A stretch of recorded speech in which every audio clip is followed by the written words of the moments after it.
Good afternoon. Thank you very much for coming. In 1 second. Okay now, Adam? Thank you. I'm Lee Smith. I'm a senior fellow here at the Hudson Institute, and I wanted to welcome you. Thank you very much for coming this afternoon. Also, I just wanted to briefly introduce the panel and the subject. I'm going to move all the way down from that end. Adam Garfinkel is the editor of The American Interest. He was a speechwriter for both George W. Bush's Secretaries of State.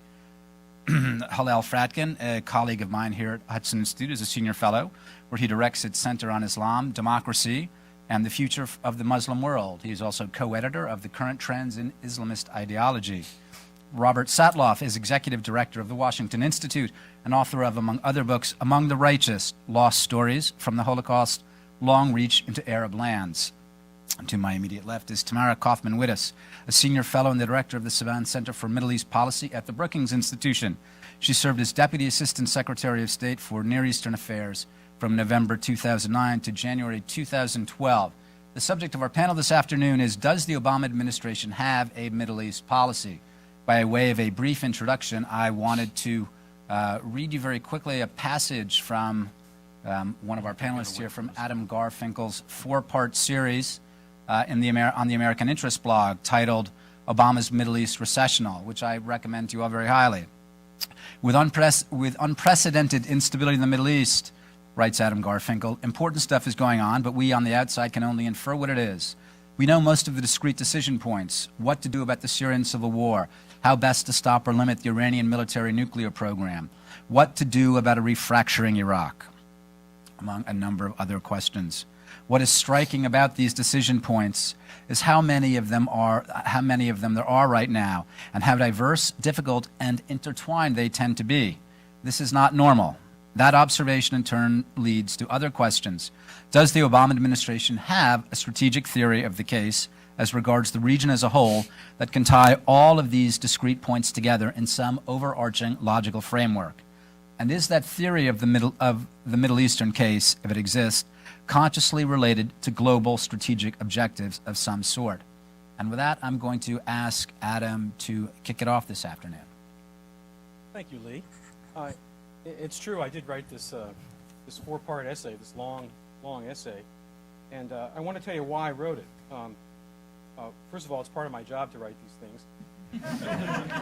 And I say that advisedly because my publisher is sitting here in the front row, but as he accused me this morning of being incapable of insincerity, and he's right, I just will say whatever, whatever is true. The second reason why I wrote it was because a friend of mine, Mike Duran, and an associate, Max Boot, wrote a piece in the newspaper in which they argued that there was a very specific, coherent, strategic concept that the administration was working with that answered both of those questions, that tied all the discrete decision points in the Middle East together and related the region to a broader strategic vision on a global scale. And I thought about this, and I thought about this, and it just didn't feel right to me.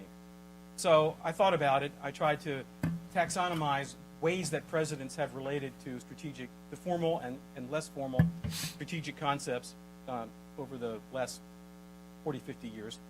And my conclusion was that they really don't have a formal strategy that ties all of these discrete points together. They kind of have, at a very general level, a sense of how the Middle East relates to the world as a whole, and I think that's been public knowledge ever since the so-called pivot speech. But I think that it is true, on the other hand, that it's not just random ad hocery. It isn't just completely distracted, what's happening today, front burner kind of thinking. It's somewhere in between. And it seems to me that a president can, even without a formal strategic concept or a theory of the case in a technical sense, can have certain instincts or certain predilections about a part of the world. And since when a president is confronted with an actual decision, at that point, when it reaches the Oval Office, unless he's very proactive in designing and shaping policy from above, which is rare, and I don't think is the case in this administration, the president doesn't have at that point 15 or 18 choices. The president only has a couple of choices. And so if he has certain instincts, certain intuitions about the region and about American interests in the region, those decision points are going to cluster in a certain way. And I think that's an accurate description of the Obama administration's approach to the region. It makes decisions when it needs to at the presidential level. What goes on a little bit below that in the bureaucracy, I'm really not entirely certain. But clearly there has been a kind of a clustering of judgments that has led to, I guess you'd call it a policy, but I was trying to distinguish that from the sort of Nixonian master strategic vision, formal strategic way of thinking about things. That I don't think the administration has. Now, if you can describe what this idea is, and that will happen in a few minutes, I'm sure, down to my right, the question is it a viable, is it a sensible, is it a practical idea that they have? Are these instincts, as they accumulate, is this actually going to achieve anything? Is it going to get the United States where it wants to go? And assuming for a minute that there is such a clustering and such a sort of a series of inclinations, my guess is that no, it isn't. It probably is not going to work.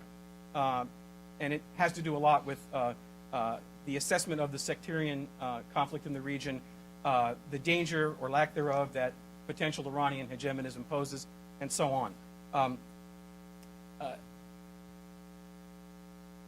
The word policy is a funny word.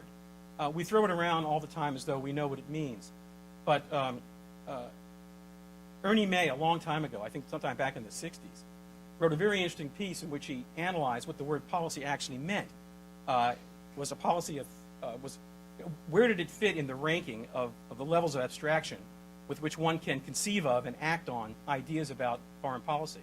And his conclusion was that the word policy wasn't a very useful word, that other words were more suitable, more specific. So the question that we're talking about, does the administration have a policy? Depends what you mean by policy. If you're generous with your definitions, then yeah, it has a policy. If you're stricter about the formal strategic thinking and following on from that, then it's a somewhat murkier matter. And let me just close with my opening comments by saying that I'm really flattered and a little bit daunted to be on this panel, because I mean, look, I'm looking down the road here. I see two really bona fide Middle East experts, and one person who served in the administration and actually knows, at least in the first Obama administration, actually knows the answer to some of these questions. And here am I, just a magazine editor who happened to, end up writing a long article that Lee happened to have read. So there you go. You just go figure, right? Thanks very much, Adam. That's terrific. Hillel, if you would pick up on that, or introduce your own themes. Sure. Well, Adam has spoken about both strategy and policy. I want to answer first address first the narrow question of does the administration have a policy? And I think the answer is yes. And that's true despite deviations that may have occurred owing to circumstances, or circumstances that were inherited. After all, the administration came in with already a firmly established position, American position in the region, result of not only the prior Bush administration, but 30 years of engagement, serious engagement, and also unforeseen circumstances like the Arab Spring. And it's also true, I think, that it has a policy, whether that policy is successful or not. Largely, I think it's not been, even in its own terms, but that's something I think we'll talk about.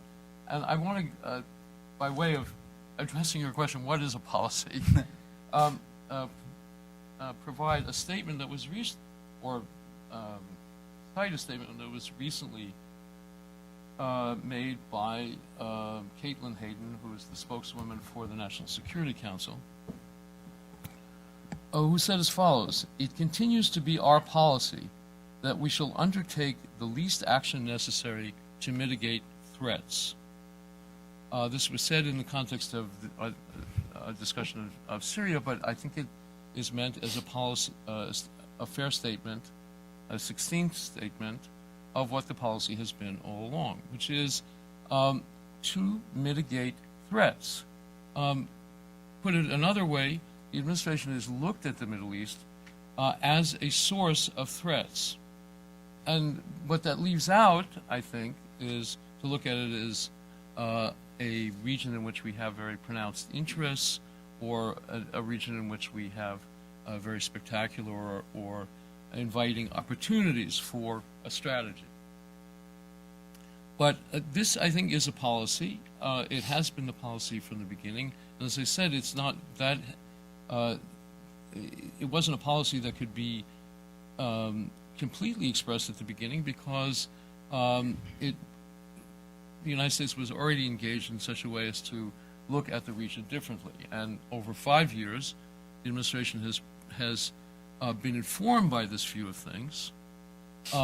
And it has been formulated a number of times in more concrete terms. The claim that our deepest interest in the region was effectively to prevent another 9/11 attack, which meant to deal with al-Qaeda and to prioritize the defeat of al-Qaeda or the suppression of al-Qaeda above all other things. What that does leave unexplained is a number of things, and I think this carried forward in the president's disinclination to get involved in new ways in the region. That was clear. It's been clear over the course of the Arab Spring, where any number of times the administration has declined to become more deeply involved. Obviously, the clearest case is Syria, and the clearest contradictory case is Libya, which I'm not sure how to explain that, except that maybe it was in a moment of forgetfulness of the policy. But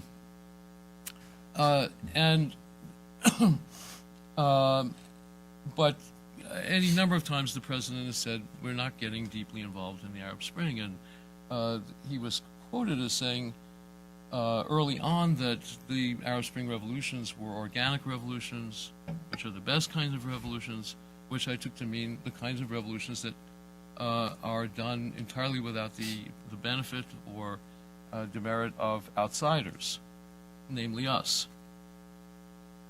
What it doesn't explain is the interest the administration has shown in two issues. One is the Israeli-Palestinian negotiations, and the other is in the Iranian negotiations. And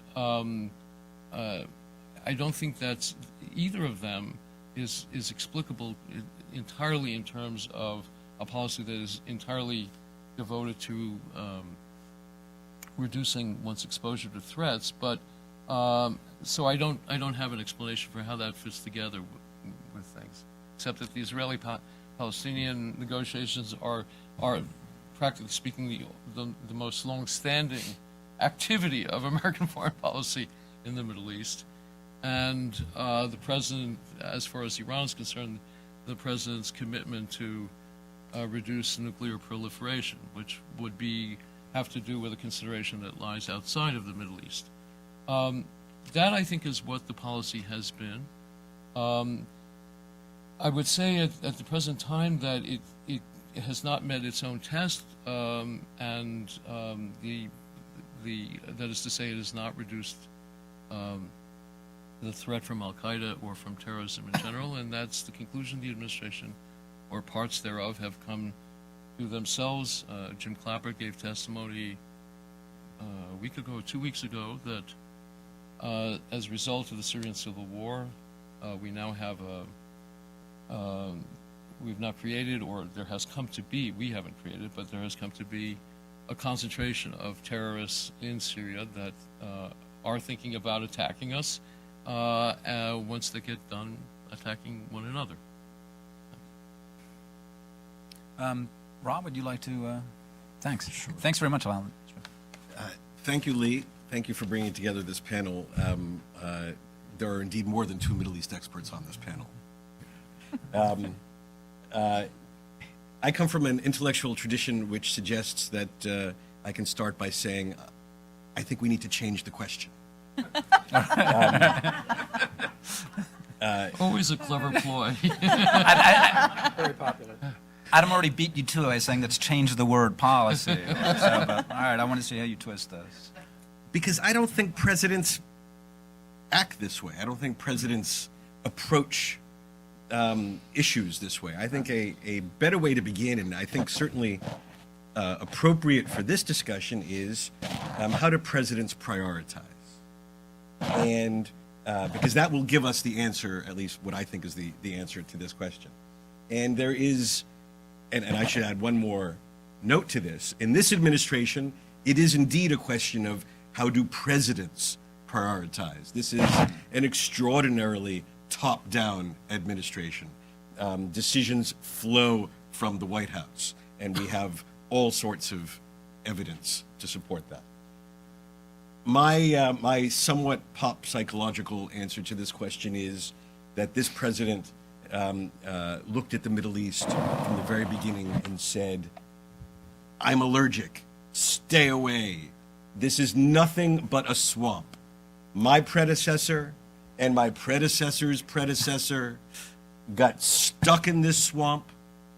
It destroyed my predecessor's administration.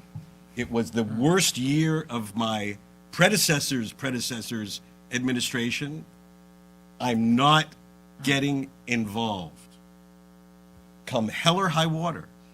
Indeed, there is, and one of the upshots of this is, that there is almost no level of human carnage, humanitarian disaster, strategic upheaval, which will change that prime directive, to use a line from a different context. And so, and I don't say this, and I should say this, I don't say this in a critique. I think it is an eminently reasonable, in my view, regrettable and wrong, but eminently reasonable prioritization. Presidents have limited time, limited capital, limited energy, limited focus, etc.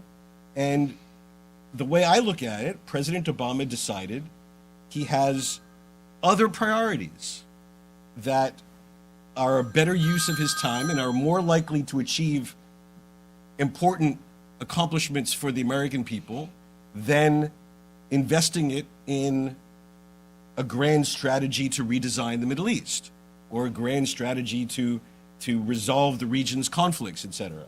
And so, if you believe that this is indeed the approach, it helps explain certain decisions. It certainly explains Syria policy. If you believe that that nothing in Syria, nothing in Syria demands truly effective American action, then it makes sense to define Syria as just a nasty civil conflict. That assessment flows from that first prioritization, and that this is not genocide. This isn't acts of genocide. It's a nasty civil conflict, and I think that if you begin with that premise, then it makes sense to differentiate the Iranian nuclear file from Iran's other regional mischief, and to deal with it in a discrete arena, because it would require too much American effort. It would actually require you to push back in all sorts of places if you viewed it as a coherent effort for regional hegemony by the Iranians. But you cut it down to size, and it can be dealt with by the Undersecretary of State. It's a different approach. I think it is the way the administration looks at the Middle East. I think we might spend too much time over intellectualizing it and trying to read too many tea leaves. I think it's a natural, as I said, a natural, understandable, logical, if regrettable and in my view wrong, but understandable prioritization of how this administration approaches all issues, and Middle East is just way down on the list. Except, and here I do agree completely with that caveat about Al-Qaeda.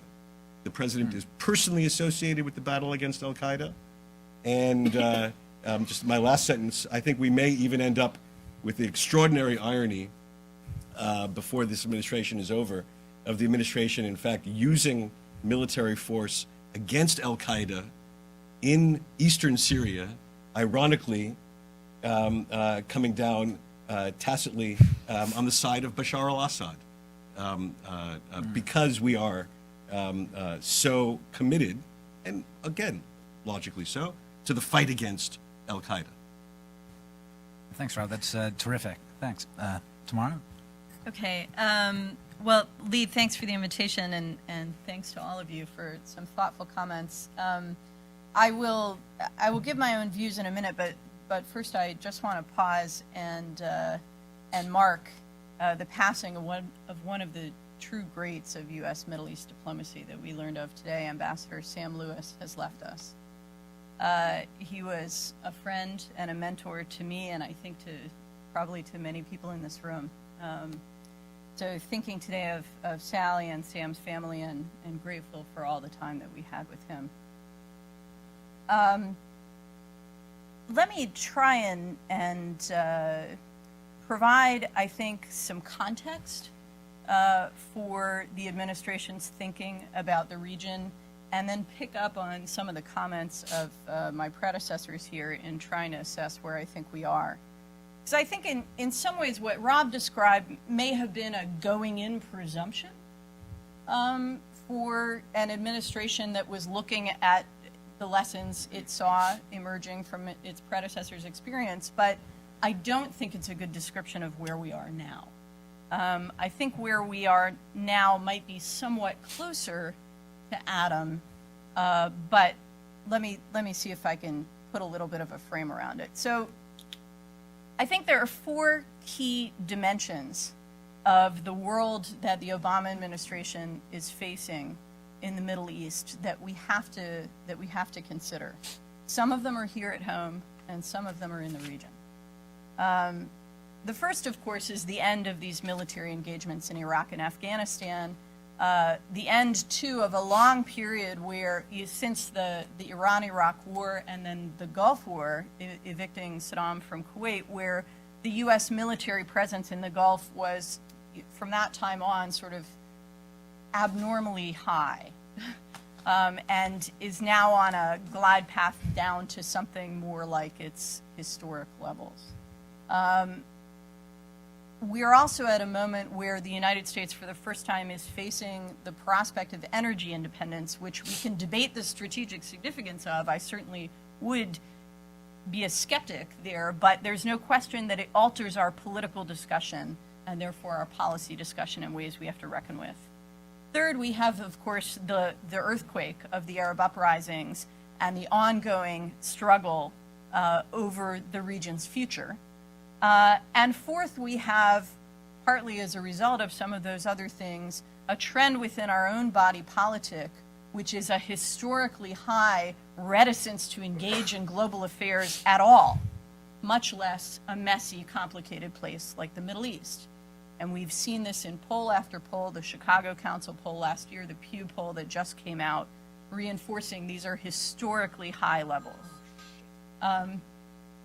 So these four pieces of context, I think, really do weigh heavily. I think that's the White House calling to Yes. say that there is indeed There a is a policy, policy. Adam. So They want the here- microphone. I very much doubt that. So I think these are four factors that weigh heavily on the administration, and indeed I think they would weigh heavily on anyone sitting in the White House at this moment.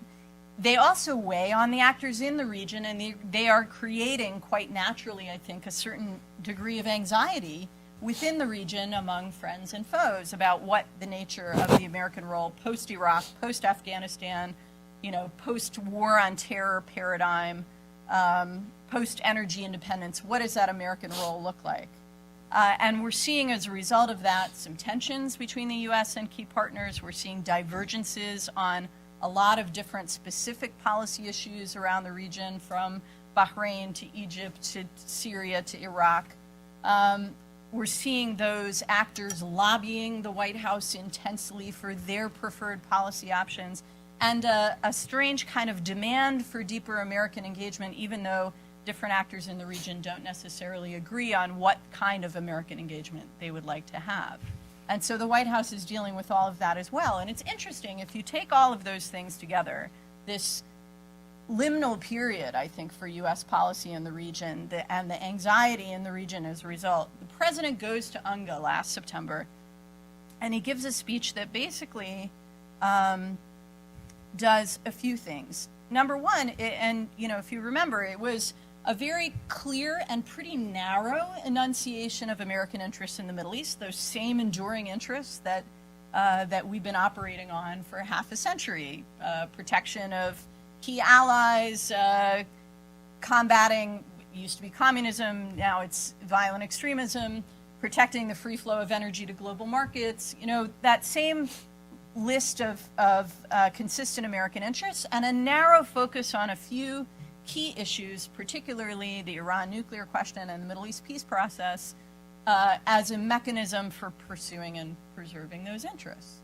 Saying we're still committed, but hey, American people, I hear you. We're not diving into anything new and ambitious, but we have the same interests, and we're going to continue to pursue them, and we're going to pursue them through diplomacy.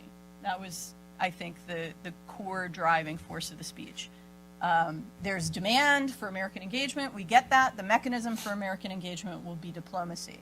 And by the way, you guys in the rest of the world, if you like, the path that I embarked on when I took office, from President Obama's perspective, that path that is defined by a preference for diplomatic options, a preference for multilateralism, and so on, then step up and help me do this stuff.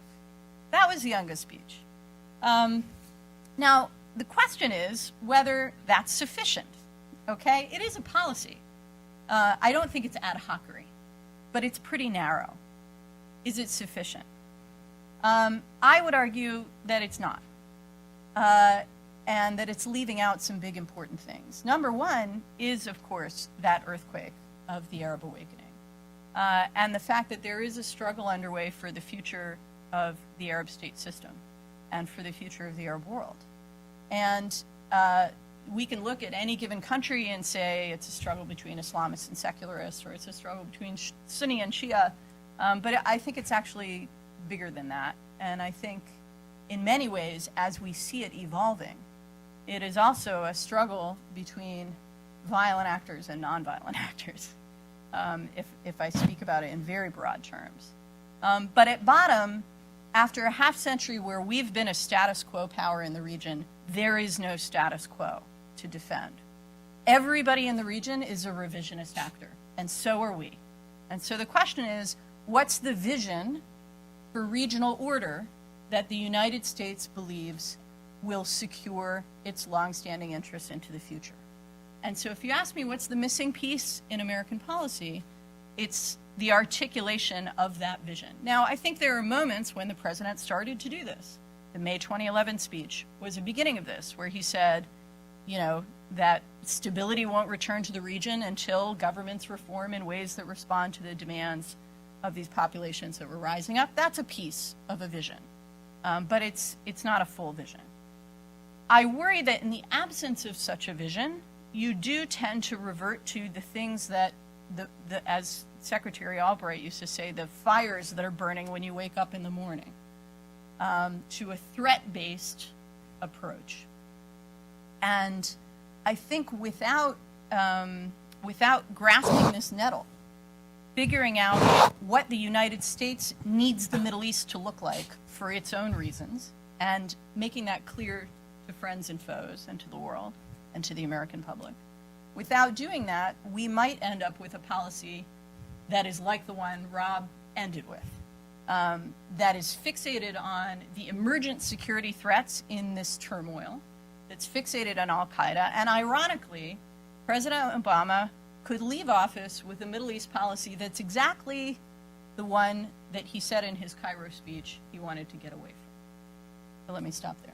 Thanks, that's terrific, and thanks to all of you again for really wonderful introductory statements. I just wanted to, Rob, just to come back to this for a second, to defend a little bit the idea. I mean, one of the problems, as Tamara was just getting at, is in failing to articulate a coherent policy and failing to articulate why the Middle East might be important, the different reasons that you were talking about.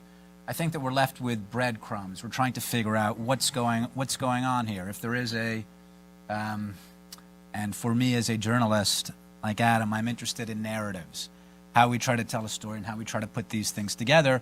And I think that one of the places that we've seen the president articulate his ideas about the region most clearly have not been in official speeches. They've not been in public addresses or official statements. Most oftentimes they've come through, especially now in the second term, they've come through interviews with journalists, with David Remnick back in January, with Jeffrey Goldberg 2 weeks ago, where I think we start to get a little clearer idea of what, well, let me ask, do you think that this is what the president is really thinking? Or do you think that this is just what he's saying? And the other part of that is it partly because the Middle East, as you said, which I entirely agree with, I think when Obama looks at the Middle East for a number of different reasons, there's a lot of Americans generally that look at the Middle East and they do not like what they see again and again for a whole bunch of different reasons. Do you think that the president has a sense, and Adam, I'll start with you, then I'd actually like to go around. Do you think that the president looks at the region and hears what the American people are saying, just like, I don't want to get too specific. I don't really have a clear plan. I want to get out. Well, first of all, I just want to just say that I don't consider myself a journalist. Oh, all right. But that's neither here nor there.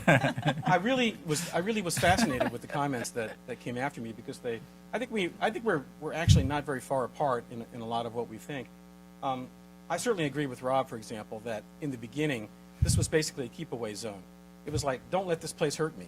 And I think the president probably reached the conclusion that the United States had suffered essentially a strategic defeat in the Middle East as a result of the George W. Bush administration's overreach. And again, I think it was quite an understandable defensiveness, but an understandable way of thinking about it. Of course, we had nation building at home. We have the pivot to Asia. Ben Rhodes said in an interview, was talking about interviews, I think it was with Goldberg, but it might have been with somebody else. At my age, I don't remember names so well anymore. Used the phrase that we were overinvested in the Middle East and made some remarks about how, I won't call it the Arab Spring because I hate that term, the Arab upheavals, whatever you want to call them, has done away with one-stop shopping, basically. No more autocrats you could go to and they could deliver their countries, make decisions that would actually stick, so that you couldn't, for all the effort you would invest in this region, you couldn't expect to get much out that was coherent. So it was too hard, all right? Well, when I read this, it seemed to me that these were statements that were true as spoken but false as intended. In other words, it was a way of saying all this is too hard and we don't want to do anything. And the result is, I think, and I think Tammy's exactly right, again, depending on how you define strategy or policy, we're really pretty close. I think the administration has been reluctant to connect a lot of dots. I think in some cases, like Libya, and the various flip-flops in the way of handling the policy toward Egypt over the past 2.5 years, I've referred to this as postmodern foreign policy, or what I call photo-opportunism. But if there were a vision of what we want the region to look like on behalf of our interests, then you don't have to do things like that. It falls into a framework, a more coherent framework that helps you think more than one step ahead. All right? But it seems to me that where we've got ourselves now, and here I agree with Rob, the president has basically sort of put in escrow a series of decisions about all of these crisis and conflict points, except al-Qaeda and nonproliferation. All right? I'll come back to that in a second. And the result is that the immediate costs to the administration are low. But when you allow things like the civil war in Syria or Iranian mischief-making, quite aside from its nuclear military ambitions, and for that matter, the situation in Egypt, which is rapidly crashing economically and socially and otherwise, whoever's ruling the place, all right? What you're really doing is you're only buying time for catastrophe down the road. Now, the president may think, okay, well, I won't be here anymore. It'll be my successor. We'll have to deal with all of this shkeduchas. You excuse my Greek. But this is a very, very foolish way of doing policy if you have the national interest at heart for the long term. You buy short-term ease and peace and quiet at the expense of very bad things happening in the future. Now, these things, it seems to me, happen in two ways. One is your friends, who don't trust you anymore because of your passivity, begin a series of posterior protecting kind of arrangements where they make deals with the devil if they have to. Some of the larger countries who have been your partners and your allies engage in very dangerous forms of self-help. And one thinks of the rumors, I'll just call them rumors, about relationships between Saudi Arabia and Pakistan. in the last couple of weeks, months, it looks like the Saudis have decided to more tightly embrace Pakistan and vice versa. There are rumors of large sums of money flowing back, well, not back and forth, just from Riyadh, to Islamabad. Maybe other things flowing the other way. I don't know. But I mean, it's not a good thing for American interests in the long run, let alone the rest of the region, for Saudi Arabia to have Pakistani nuclear weapons on its soil and so forth. So if you allow these problems to go untended, basically, and if you have no positive vision of what you're trying to accomplish, right, bad things will happen. Not always, but it's quite possible that bad things will happen. And that's why what I think Rob means by, if you correct me if I'm wrong, that the policy is not successful on its own terms. Because it's buying short-term equipoise at the potential cost of long-term, very serious problems. Well, let me ask, actually, Rob, I want to ask you this. Tammy was talking before about, which is a very important subject, very important theme, energy independence. And I'm going to ask you to speak about that in a second. But right now, the general question is you said that you regret that the administration's posture in the region is not, you think that they're making a mistake. Is it possible the Middle East is just not as important as it was 20 years ago? And is energy, you don't have to address the energy independence question directly, but is that a part of it?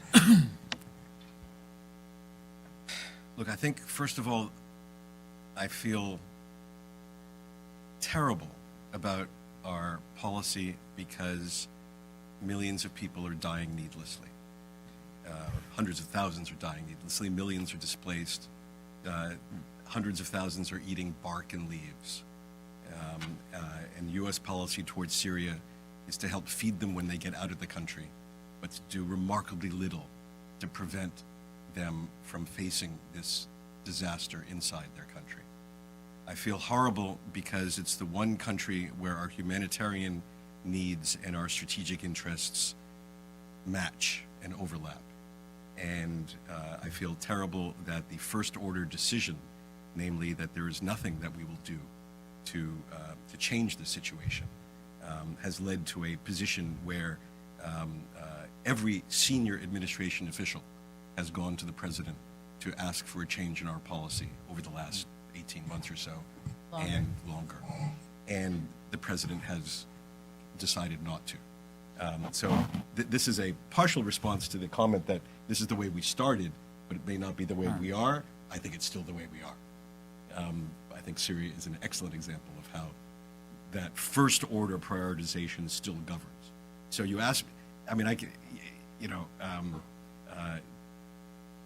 there's all sorts of factors in here. You know, we can talk about, we can have, I think, a very interesting conversation about how much of this is reflective of a growing isolationism and how much of this is reflective of the president's position, which feeds a natural American, historic American reluctance to engage internationally. I mean, people forget the Americans didn't want to get into World War I. We didn't want to get into World War II. We certainly didn't want to get into Vietnam or any of the other little things that we've done over the last 75 years. This is America. But the other flip side of that is Americans defer to their leaders. So if a president had decided, for example, to act militarily in Syria, even if the polls said that people didn't want to, overwhelmingly people would have deferred and would have supported what we had done. So, you know, we can have a very interesting discussion about this. I come back to the first order decision. And so, yes, I think that there will be an impact, and that's a very important point about the perception of the Middle East in energy and our national interest.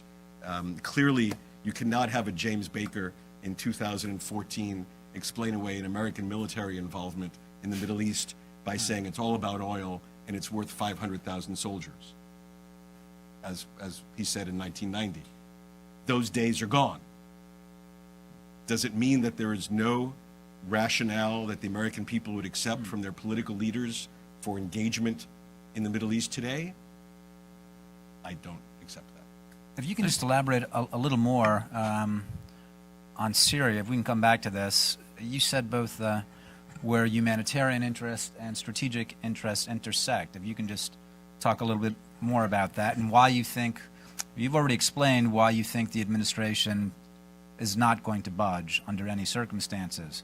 But again, if you can just talk a little bit more about these Look, things. It's not an issue on which in Washington one is supposed to get emotional about things, but I think it's an issue on which one should get emotional. Look, kids are eating bark in this country, eating grass. Tens of thousands. An entire generation is gone. An entire generation is gone. Countries neighboring this Syria, Lebanon and Jordan, they're not made of elastic bands. They're going to break at some point. 1 out of every 4 Lebanese is a Syrian refugee. That's 75 million Americans equivalent. 1 out of 7 Jordanians. That's 45 million refugees in the equivalent in Jordan. This is going to blow at some point. Do we know exactly when? Of course not. But our job is to act before it reaches that point. And so, if it doesn't happen, that doesn't mean that inaction was the right course. So I take all these things together and I say, come on.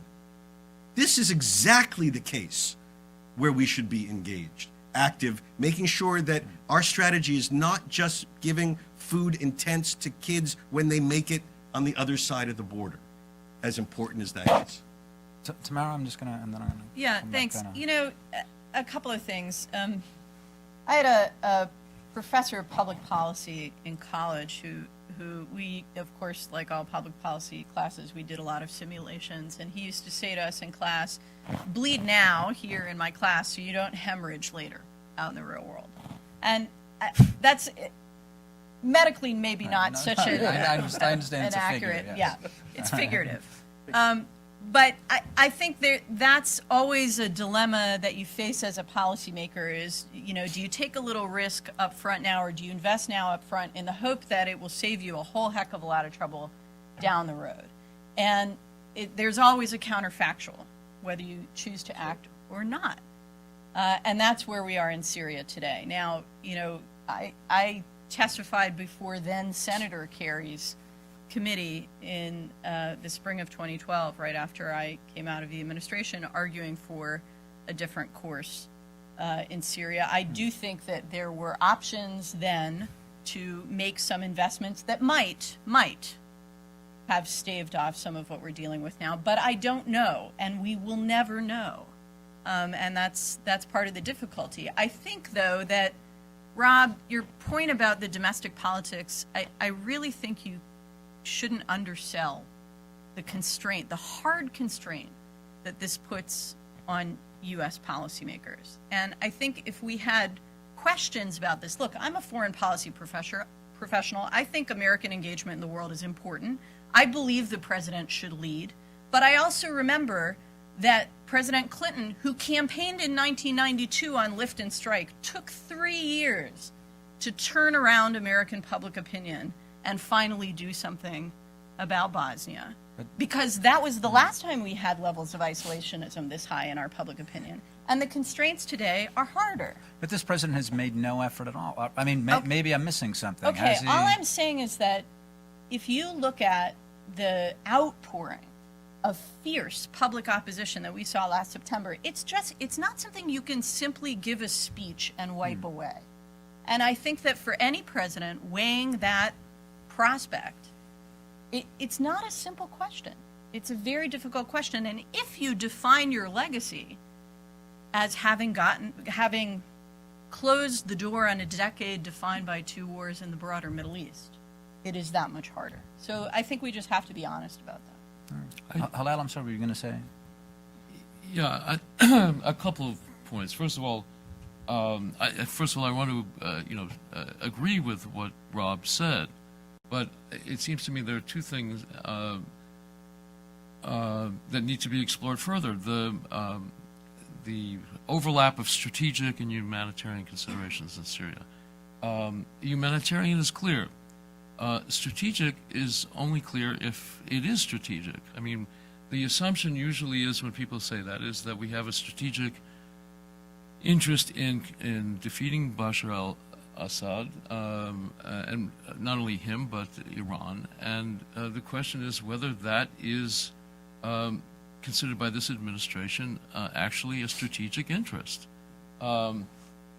Which, if it isn't, then it boils down to the humanitarian question, and that involves, a different calculation of costs. I also want to say that the question of isolationism is, I think, put a bit too generally. Maybe the American public is isolationist, but what it's particularly isolationist about at this point is the Middle East, and that's the issue. And I think and here I want to come back to one further thing that Rob said earlier. I think it's going to be a matter of historical interest just when he reached the position Rob described before as, according to which the Middle East is a swamp, into which you do not want to tread, and if you do, you want to get out of as quickly as possible. Whether he had that view of things at the beginning of the administration, I don't know. He spoke differently about the Middle East in the Cairo speech. But, of course, maybe that was a convenient way of speaking about what he planned to do that was informed by the view that it really is a swamp. But is, I think, fairly, it's not absolutely clear, but from the interviews he's given over the last 2 or 3 months, especially the David Remnick interview, is that he regards the Middle East as a swamp now. That's how he described it in talking to Remnick. This messy place where it's got Sunnis and Shiites. I can't remember the exact phrase. It was one whole paragraph in which he described the Middle East in most unlovely terms from every point of view. Thugs, criminals, ethnic rivalries, Sunni Shiite fights. So from that, so then the question really is, if it's that sort of place, what is it worth to us? And if we're going to get involved, we already know it's somewhat costly to get involved. So I think that seems to be his view, and I think it is a view that has come to be shared by a large part of the public, because that's what they see. I mean, they do see the Middle East as a place of just remarkable levels of chaos and of violence in a way in which they don't see, except episodically, other parts of the world. Adam, were you going to? Yeah, there are a couple of shards of points that I've accumulated. Just to elaborate one thing that Rob said about the growing dangers of humanitarian and otherwise of what's happening in Syria. Seems to me that, and I was among those who at the very beginning of this business was very leery of doing anything too bold, even short of boots on the ground, because Syria is hard compared to Libya, which in military terms is an island. Syria was always a very hard problem, but very soon it dawned on me that if we didn't apply some judicious power early on, it was just going to get much worse, and then our options would be lower, and the stakes and the difficulties would grow. So I wrote a little plan that I thought may have had some modest chance of turning the tide. But now the question is there a Syrian state to save anymore? And it could also be that thanks to what's going on in Syria, that Iraq could collapse as a Westphalian unit. I'm actually persuaded that it will, but I can't prove it. And we will then face a very uncomfortable moment in American foreign policy. We like to deal with Westphalian units, with states. And if Syria and Iraq devolve to sort of quasi-anarchic, tribal, gray area, as the CIA likes to call it, status, then that part of the Levant will look a little bit like it looked, I emphasize, a little bit like it looked between the time of the rescission of the Mongol armies in the 14th century and the arrival of the Turks in 1517. Now, I know in Washington... Just going to say that. In Washington, when you say that something that happened hundreds of years ago might be relevant or worth thinking about in terms of policy today, That's so people 19th century. people look at you like you fell out of a tree and hit your head. But I still think that that's what we're looking at. We're looking at the collapse of the state units and the possible consequences of that And we're seeing a similar kind of development a little differently in the Sahel with Mali and so forth. I mean, if you look at the kinds of problems that could cause, I mean, it isn't like, crazy people are going to invade Long Beach, California. No. But they're difficult. They're difficult. They're already crazy people in Long Beach. It is short-sighted to minimize the international security consequences of this kind of collapse. Right? That's the first thing I wanted to say. Second one, about these interviews. In the most recent Goldberg interview, I think, and maybe one other, the president started talking about Iran as a state that one can deal with. Has an address, and this is in a way strategically. I think. A revisiting. It almost sounds like a strategic theory of the case. This is a revisiting, in a way, of the engagement policy of the early years of the administration before the 2009 Green upheaval. All right, and the basic idea here is not hard to ferret out. Is that we normalized to one extent or another U.S.-Iranian relations, and that restoration puts us on the anti-Al-Qaeda side of Salafi radicals. All right, and this is a very rough, crude way of thinking about a balancing in the region that would allow us to do less, but not suffer as much for doing less. Now, if you read these interviews, it seems to be that kind of a notion. So the question becomes, was that an idea present at the beginning of the administration, or is the president reading his own press, is the White House reading the interviews, and post hoc, they're saying, "Oh yeah, that's what I'm doing," all right? And I rather suspect that it's the latter. So when I hear these things, when I read these things in these interviews, and people then read back that this is what these guys were thinking shrewdly all along for years and years on end, I'm skeptical. I'd like to know what the other panelists think about. If I can, I do actually want to ask that, but I want to ask it in sort of a different way. I want to, let me just, I'm going to read from a little bit of the Goldberg piece last week. It said, I asked Obama if he understood why his policies make the leaders of Saudi Arabia and other Arab countries nervous. I think that there are shifts that are taking place in the region that have caught a lot of them off guard, he said. I think change is always scary. So what I'd like to ask, especially Tamara and Rob, who are, I know, are often in touch, especially in touch with people from the region, how they see this. I mean, their own perspective, how they understand not just the interviews, not just the American press articles, but what they think is happening. Because from my perspective, it's not just about balancing the Iranians and Al-Qaeda. I think a lot of the Sunni actors see that they themselves are getting balanced. It's not just the violent extremists. You disagree? All right, so please let's start.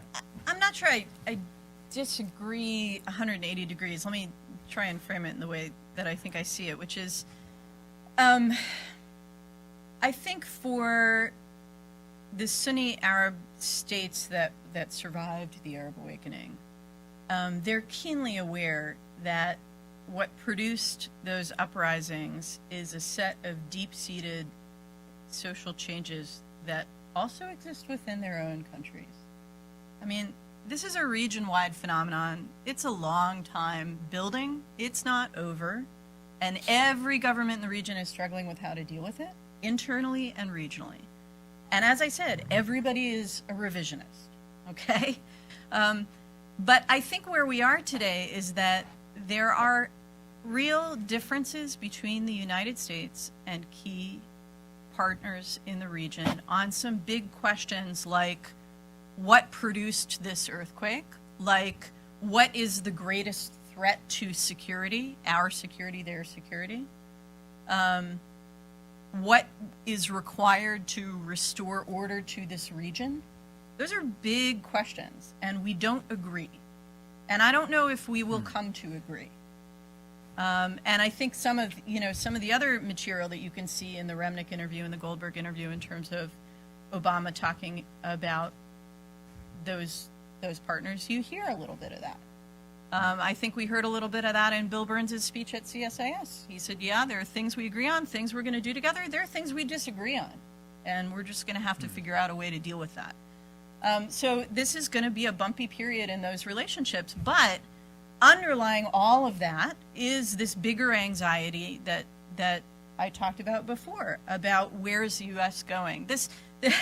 the rebalancing or the overinvestment, I mean, Tom Donilon in his big Asia Society speech on the pivot said that during the transition, they had made a determination that they were relatively overinvested in the Middle East and relatively underinvested in Asia. So it's not like you have to read between the lines if you're a regional actor. So of course they're looking for reassurance. That's natural.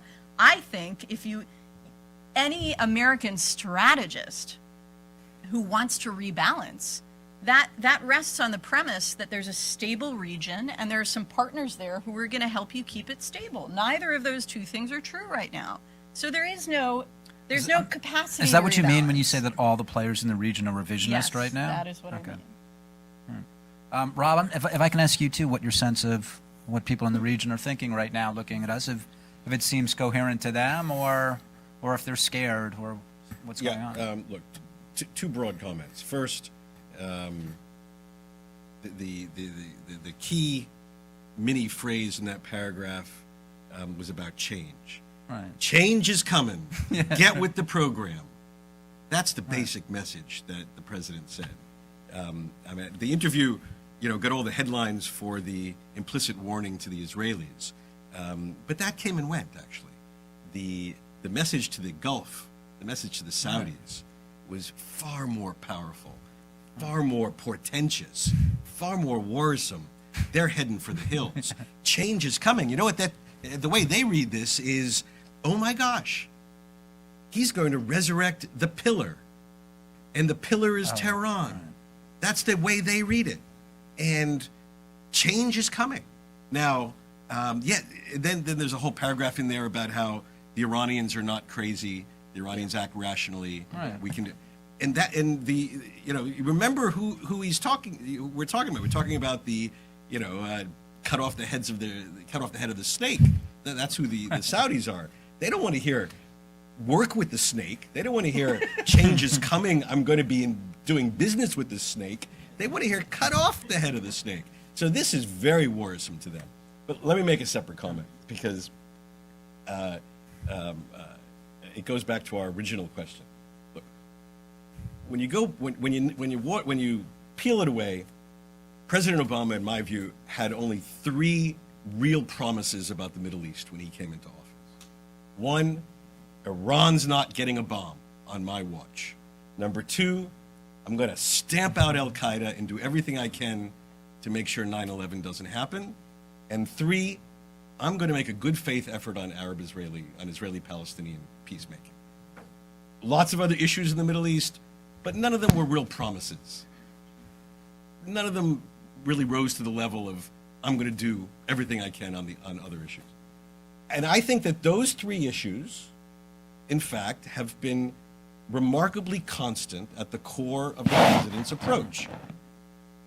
We can debate how effective, whatever, but I think that they've been remarkably constant. And on the Iranian issue, the president has clearly prioritized the nuclear file. And again, his promise is no bomb on my watch. And I think, a little editorializing, I think the Iranians will be very happy to oblige.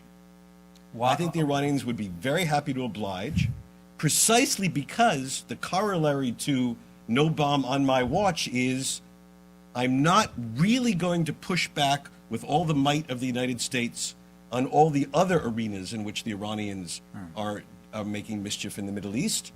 And the Iranians, I think, will make a calculation that, in a net basis, they can achieve some strategic advantage without incurring dramatic strategic pain by accepting not on my watch as a reasonable, guideline for the balance of the Obama administration. Halal, if I can ask you, and actually I'm going to want to open this up in a couple of minutes to questions from the audience, but before that, Halal, I want to ask you what, in terms of the broader sectarian conflict in the region, which we're seeing getting very hot now, with the center of it in Syria, but also spreading from Iraq to Lebanon, what does the administration's position in the region, how does this generally affect the sectarian conflict? I mean, because if I'm asking partly about regimes, I guess I also want to know about individuals as well. How do individuals respond to what they see or don't see happening in the region? Well, I think part of it is, in a way, what Adam was describing before. There's a kind of general collapse of the state, and so in various places, and the question is, to what will people belong? One very powerful, I think the most powerful dynamic of the moment is they will belong either to the Sunni community or to the Shiite community. How different states navigate within that is another question. The existing or remaining states, the ones that may survive the Mongols, but and there I think I agree more with Rob than Tammy, because it seems to me that the message isn't, or the way in which it's taken by the Saudis and the Gulf states is not that, well, we have differences, or the formula that's used nowadays with respect to Israel. We agree on the goal, but we disagree about exactly how the goal is defined. What they see, and it's entirely plausible on the basis of what the administration is saying, is that it's not disagreeing among friends, it's embracing their former friend's enemy. Now, that enemy happens to be the main Shiite power in that region, in the world, and what it seems to do is, so you take those two things together, you find that the region is dividing up between Sunnis and Shiites, and the Iranians, by the way, continue to they've been stepping this up recently. They accuse the Saudis of supporting terrorism in Syria, but in particular trying to undermine the Maliki government in Iraq. So they're creating a case for, on the one hand, absorbing Iraq more deeply into their sphere, and also attacking Saudi Arabia in various ways. So you have that on the one hand, and you have the increased prestige of Iran, which is proudly given the blessing by the only power that could possibly give one, and that's the United States. And that, it seems to me, is the way in which it's felt. Whether the administration has, the president's position in these interviews has been the construction or the concoction of some kind of balance, but the way it feels is one side's winning and the other side's losing, and the president embraces it. Yeah, I guess I really have to take issue with the characterization of the administration's policy on the nuclear question, the negotiations with Iran on that, as part of a broader strategic realignment. I understand that there are fears in the region in that regard, but I think that is a real misreading. Perhaps. I think actually what you have is an administration that, because of its global non-proliferation agenda and its understanding of what the consequences of an Iranian nuclear weapon would be for the region and the world, is focused like a laser beam on what it perceives as the greatest threat about Iranian behavior.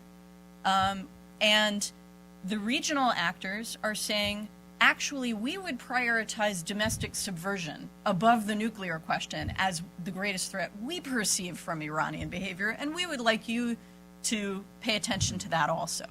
I don't actually think that you see any pushback from the administration on that. They've given the Saudis a very wide berth on Bahrain.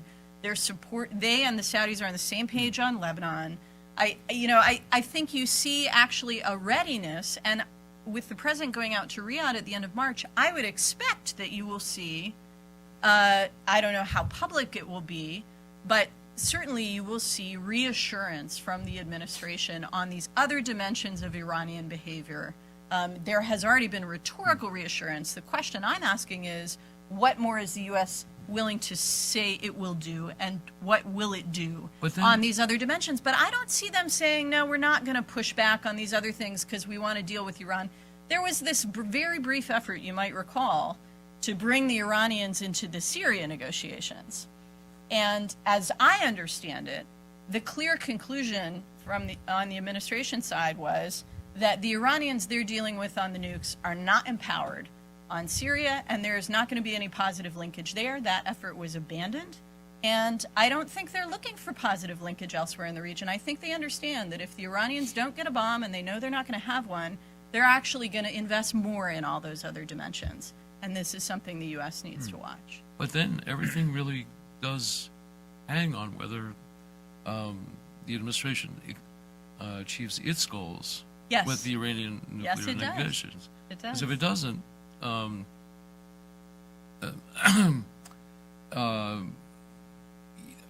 all kinds of things have happened, and I don't.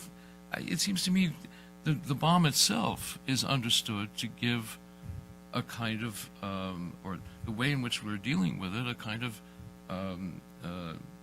imprimatur to Iran within the region. Only in the sense that negotiating with anyone gives them an imprimatur. I just want to, Adam, and this will, if you would close off this section of the panel, and then I'll open it up to questions, please. This is so complicated to try to get this right orally, but it seems to me that it's not just in Iran where we have severed off the arms control dimension from the strategic context, but we've done the same thing in Syria with this, in my opinion, this bogus chemical weapons thing. If all the chemical weapons in Syria were eliminated, which they won't be, which they weren't declared, how would that affect the civil war in Syria? It really wouldn't.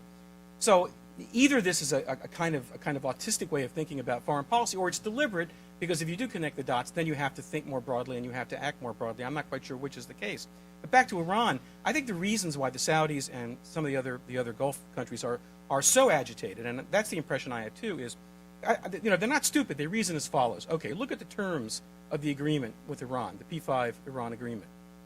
The Iranians are allowed to continue to enrich uranium on their own soil, and the agreement only lasts for 6 months, after which we would have to buy or rent again their compliance to continue the agreement for another 6 months and another 6 months. And it seems to me that under those terms, this agreement is more likely to produce progress toward an Iranian bomb than the other way around. Now, maybe after the president leaves office, it would happen. But I think the logic here is that the agreement only makes sense. It only has a long-term future in stopping an Iranian nuclear military program if it causes, or if the relationship, the U.S.-Iranian relationship, is transformed in some substantive way, so that the regime, even if the regime doesn't change, it matures. It becomes less troublesome, less bellicose, which then gets you right back into the entire regional context. So again, if you're thinking about this from Riyadh, or it seems to me that, yeah, resurrecting the old pillar, the Shah, that's what it leads to, because the agreement as such is not effectual, and in fact might point in the opposite direction. So it's very complicated. But then. Just one last point. I have read in recent days, and I want people who follow this more closely than me to comment, that there may be a change in the Syria policy. People are talking, what Bill Burns talked about the other day, and some other comments of maybe, this is being termed by some people, a southern front, going up from Jordan, trying to actually arm the FSA and other non-Salafi elements. And the theory here is that this is after the failure of the Geneva thing. Both sessions. The failure of the Geneva talks was the most predictable diplomatic failure in my lifetime, because it Geneva illustrates... too, you mean, the Syria. Yeah. The Geneva thing, yeah. Because it illustrates something that Henry Kissinger once described as the illusion of a freestanding diplomacy. That you could actually make people do things they don't want, like be complicit in their own suicide in the case of the Assad regime, without applying any suasion whatsoever. So this was the most predictable failure in my lifetime. But that as a result of that, now that this has run its course, perhaps the administration might begin to do things it should have done, 2.5 years ago. I mean, we'll see. Does anybody have any sense from talking with people that there is a change since the collapse of the second set of Geneva negotiations? Wait, this is a good transition to turn to the audience. I'm going to ask Ahmad. Do you have any information on this? Do you want to talk about this? Hold on, just hold on for a microphone 1 second. No, on what Adam was talking about here. If you believe, and you can be as skeptical or as cynical as you like, about any change in the administration's policy on Syria? Well, I mean, to me, it's not just a question of a Identify. policy on Syria. Oh, yeah. My name is Ammar Abdelhamid. I'm a Syrian pro-democracy activist. I don't know if I can keep describing myself as such anymore because there is nothing to advocate anymore in terms that there is no country called Syria, practically speaking. I think by now it's all the policy options you can contemplate vis-a-vis Syria are about making do with the fait accompli, which is the breakup of a country. And I think by now what we're really looking at is, if you want to be realistic, is how are things going to look in terms of a regional realignment. We are talking about the breakup of Syria, breakup of Iraq, implosion of Jordan, Lebanon, because there is nothing that can be done to prevent that anymore. I think if you want to speculate, the last things that indeed Obama is going to do before he leaves office is to order a joint attack vis-a-vis Al-Qaeda position somewhere in Syria, and Iran will conduct its first nuclear test just by way of saying fuck you on his way out. Say that to the cameras are rolling. So That's Syrian dialect for, exactly. It's just a nice way of saying goodbye. It's basically, to me, I just also want to take something from Rob. It's about changing the question. We have really put up with genocide in Syria. And the question is not whether we have a policy or not. We don't have a policy. We don't have a political order. We don't have a global order anymore. And the question is, what are the impacts and what are the fallouts of that? It's not Putin who returned us to the 19th century politics. It's the Obama administration, really, who did so by adopting such an isolationist stand or a policy that focuses on basically America as a fortress and let the world temporize. We don't care about the result. It's the countries of different regions have to fend off for themselves. And I think really this is the kind of world we're looking at this stage. And this is really what the question that we have to ask ourselves: what's the impact? What are the fallouts of this transition? Of this giving up on legal concepts like R2P, the responsibility to protect, and on never again promise of saying we are not going to allow genocide to take place, because once you put these to the side, actually, you know then what? you've opened yourself Do you up. mind? That's actually a question I'd like to open up to. That specifically, what is the? I mean, if anyone would like to, Rob, would you like to take that? Like, what is the fallout from that? Thanks, Omar. Thanks. First of all, while I fully sympathize with Amar's cynicism about the direction of the Middle East, I disagree. I disagree that these states are necessarily, the collapse of these states are necessarily foregone conclusions. If there's, it's actually quite remarkable that these states have survived since Sykes-Picot, and if I had to wager, I'm going to wager they're going to survive a lot longer than people give them credit for. But there is a battle going on for the survival of these states. That's point one. Point two, there is what to be done. There is what to be done. And so let me give a practical suggestion. The administration makes a very powerful argument that the chemical weapons agreement was occasioned by its threat of military force. Now, we can argue whether or not, indeed, if Congress had voted negatively, the president would have still used military force. We don't know. The president argues in the Jeff Goldberg interview that it's a foregone conclusion that would have been the case. That it was the threat of force, irrespective of Congress, that triggered the CW. I say let's take him at his word. If that is indeed the case, why can't we insist on the opening of humanitarian routes for food, medicine, and passage by the Syrian regime on pain of the use of not a single American boot on the ground, but exactly what we would have done in the Syrian chemical weapons episode. A very practical, immediate use, targeted of American power to achieve a very targeted objective. These things can be done. Thanks. Other questions? Gentlemen here, if you can stand up. Yes, sir, if you just hold on, wait for the microphone. Please introduce yourself. William Zarpin Seiss. Amazingly, if I've heard correctly, nobody has uttered the word Russia. And I'd like to know how we see, if I understand Obama's position, it comes in the word reset, which is catastrophic. So what is the position of Russia in, as you see it, in the current evolution of events? Would someone And like in to- relation to the world order, the larger issue that, or context that you've talked Adam, about? please, how do you feel this? There were a lot of things we didn't mention, Professor Zartman. Nobody mentioned Turkey. Nobody mentioned the Kurds. Egypt. We barely mentioned Egypt, which is the largest and most important country. There are a lot of things we didn't talk about. But as far as the Russians are concerned, basically the Russians in the Middle East, there's a kind of a talk now that they're reinserting themselves in the Middle East, and their position is, will soon take on Cold War-like dimensions. And I don't think this is so.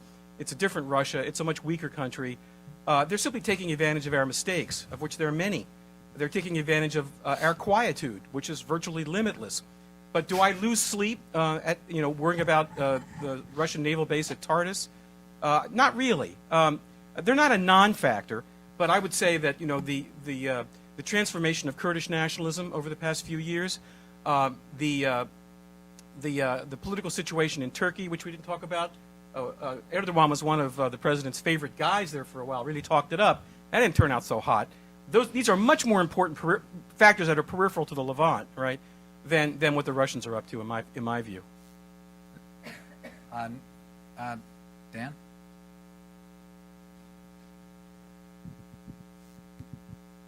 Dan Pollock from the Zionist Organization of America. I really enjoyed this discussion, thanks. But for Rob, I'm intrigued by the President's 3 fundamental principles that you gave, and especially the one about not allowing the Iranians to get a nuclear bomb during his administration.